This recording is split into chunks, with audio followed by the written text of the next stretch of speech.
Oh,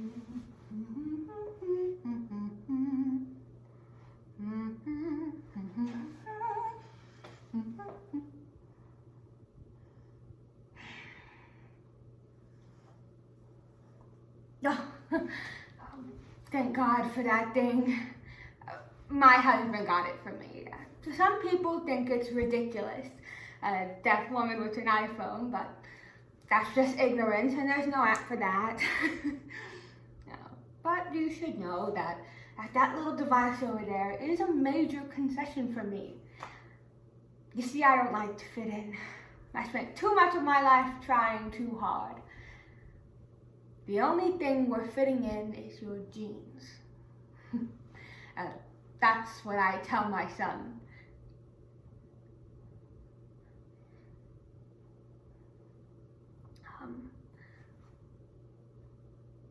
Told.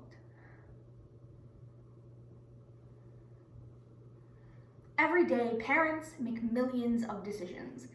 These decisions can be inconsequential, like what to have for dinner. Or they can be major, life-changing decisions. And among each of these decisions, parents have to cope with the effect that this takes on their child's life, whether it be big or small. Senseless by Katherine, Raul. Some people wonder if it's rude to ask if I was born deaf. No, it's not, and no, I wasn't. I was born perfect.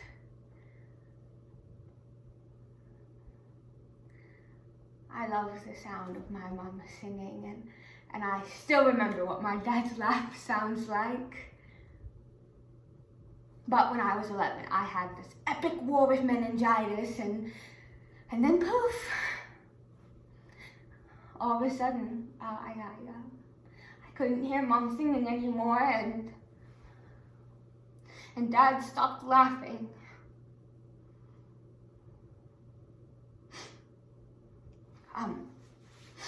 I was never very good at school. It wasn't that I wasn't smart. The problem was fitting in.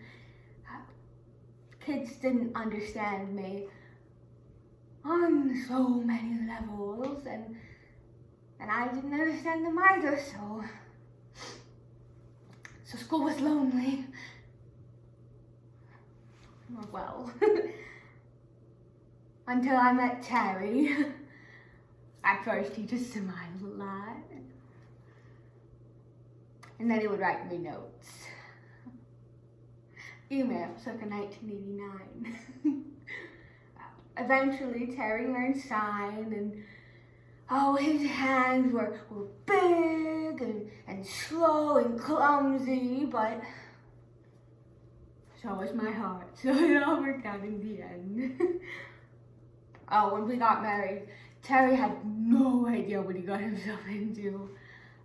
We had to go house shopping. We had to find a deaf-friendly house. It took us 8 months to find this place. But I think we'll retire and die in this house. It's so much of who we are, and after Spencer was born, this house finally felt like a home. It wasn't supposed to happen. Statistically speaking, deafness is almost always one generation thick. Spencer was gonna be my loud, musical, normal little boy. But when we found out that he wasn't going to be, that he wasn't going to fit in, I made the promise that I would never try to make him something he wasn't. He was going to be born perfect. And that's why I insisted against a cochlear implant. It was about pride. It was about my son. But when Spencer was born, Terry and I were so in awe of this little man and his big brown eyes. We started Spencer in hearing school. Terry wanted to try it, but he was labeled so many things during those first few years. First, he was mute. Then he was hearing impaired. Then he was deaf. Then he was hearing challenged. Then he was just special. Then he was ear disabled. And then retarded was thrown in there. And it was about then that I decided that we were moving him to the Clark School for the Deaf. And for the next 6 years, he loved school. Oh, he'd come home with all this slang sign and all these stories about all of his friends, and I was just so proud to have raised a son who was so happy. But Spencer learned about the cochlear implant in school. How and I was furious with him. I felt betrayed.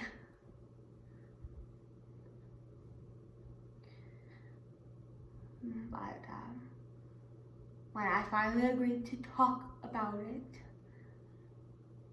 he smiled at me, and those big brown eyes melted any resistance I had left.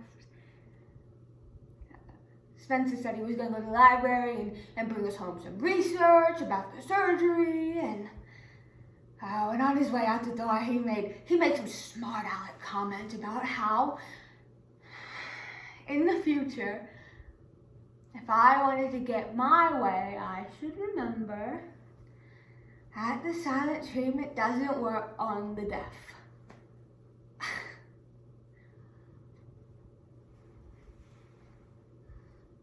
But that was the last moment I had with my son alive. You see, he must have been in such a rush to get home. He must have been so excited to spread his papers out all over the table and excitedly rattle off all the amazing things he was gonna do. He must have been in such a rush to prove me wrong. Because if he wasn't, he would have been more careful. He would have waited for that crosswalk signal. And he would have seen that truck coming. I mean, what was a deaf boy doing at a blind intersection, daring fate?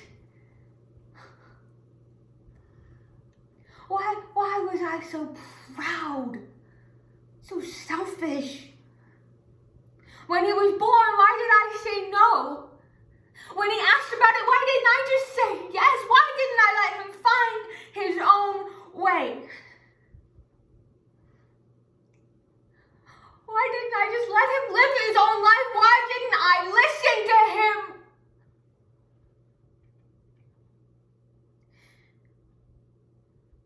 I could have done anything other than what I did, and Spencer would still be here. And the worst thing is I couldn't even hear the phone ring. Terry's big, slow, clumsy hand had to tell me that my little man was gone forever.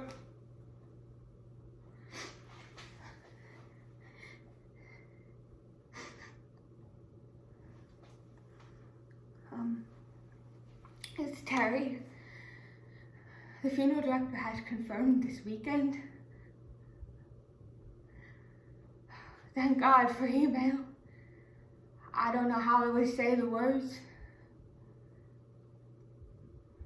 even if I could.